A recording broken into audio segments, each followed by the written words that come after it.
fundraiser here. Mel Carnahan was the first. Mel was scared. He had never been in front of a gay crowd before. He kind of thought we were only going to talk about gay issues and that, but then he found out that we were really, really concerned about a lot of things, education and the economy and all that. And then, of course, Bob Holden was a great supporter of this community. And because of us, Bob really took it hard in the election, in the primary, because he made sure, for our request, that the ban on gay marriage went into the primary election and not the general election, because the strategy said voters wouldn't come out. And we know what happened there. So, and then, of course, Jay, who has come around. Jay is always very nervous. Very nervous. Remember that? He kept on saying, Frank, Mike, tell him I'm okay. What is important for people to be out? I don't understand this. But anyway, it's great. And Jay has done everything he said he would do. We never expected him to be an out front, real, big progressive candidate, but he's a Missouri Democrat. But here's the future for everything here in Missouri. And so, Chris, welcome to Mike and mine's home. You're welcome here anytime, and this is the beginning of your election. Thank you very much. Thank you, everybody. That was actually about as articulate a summary of this issue over the last 15 years as I've heard. It's actually quite accurate, and I want you to know how grateful I am for everybody coming together and how important this issue is for me, and how appreciative I am of the friendship of all of you over now many years in a row. I want to thank the people who made today possible. Of course, Frank and Mike, thank you. Your home is just tremendous and lovely. I'm so impressed with it. Mark Utterback, Terry Crow, and Tom. Tom is not here today, is he? Tutoring. Tom is tutoring. My friend Amy Needham and my new friend Jacqueline. There they are. Thank you very much. Keith Price, thank you so much. We worked at the same law firm many years ago for me. Dr. Haller, and then Representative Colonna, thank you so much for coming out. And if I've missed anybody, my apologies, but I really am very grateful.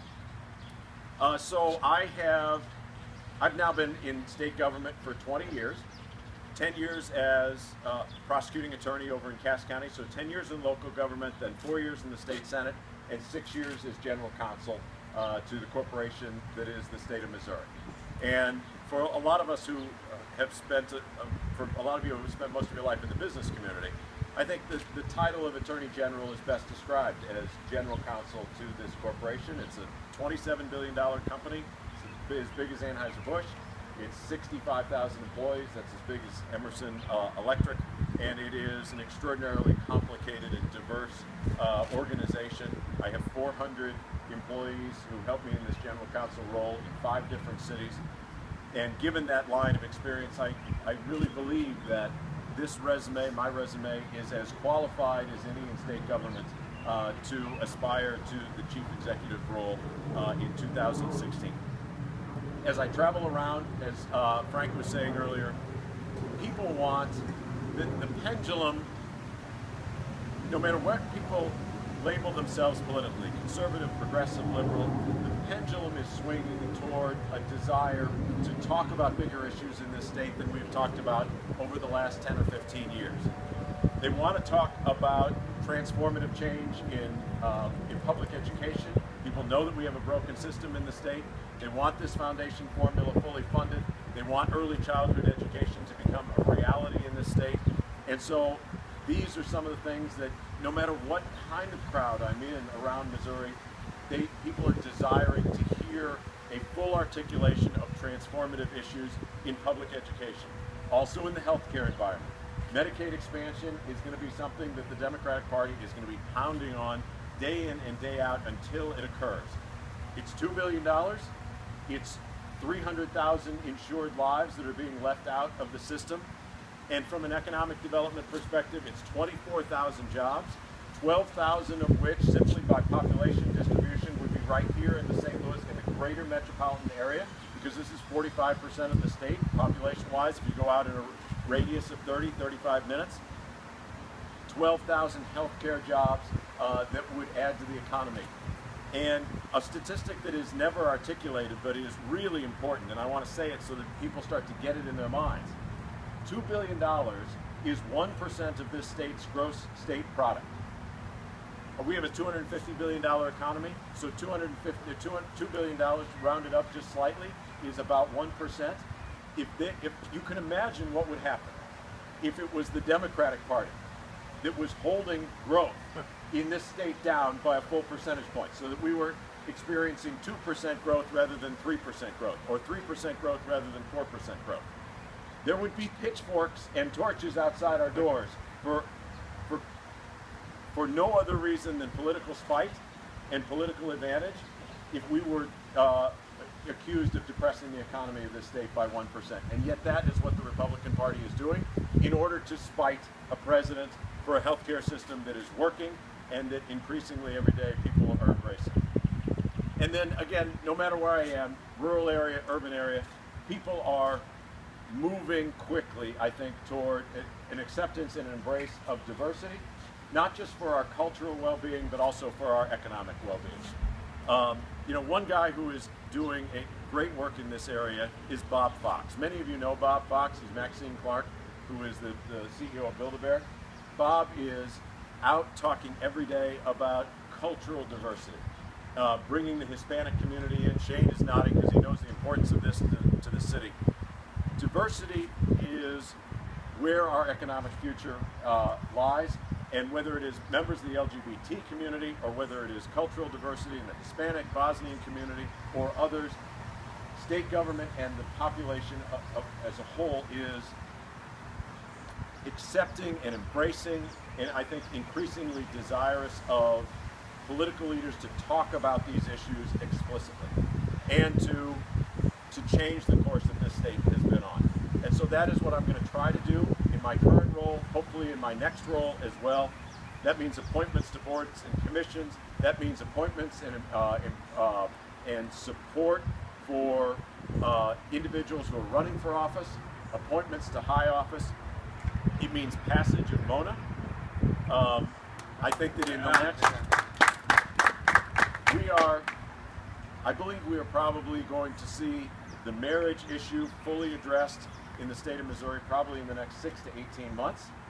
And then after that, my hope is that the political culture in Jefferson City, the capital, says that MONA is the next step that needs to occur, and I will be out on the forefront making certain that that happens.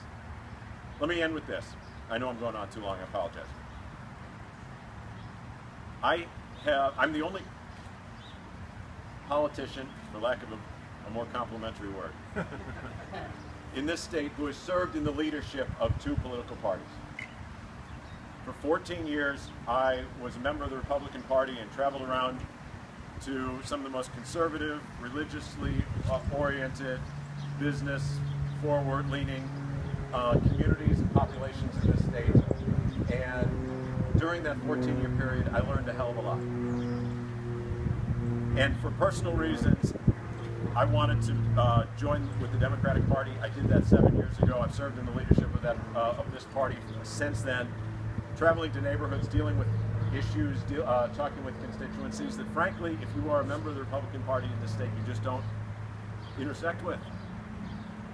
And I want you to know, and I want everybody in this state to know, that over the last 7 years, I have learned a hell of a lot that I did not know in my first 14 years.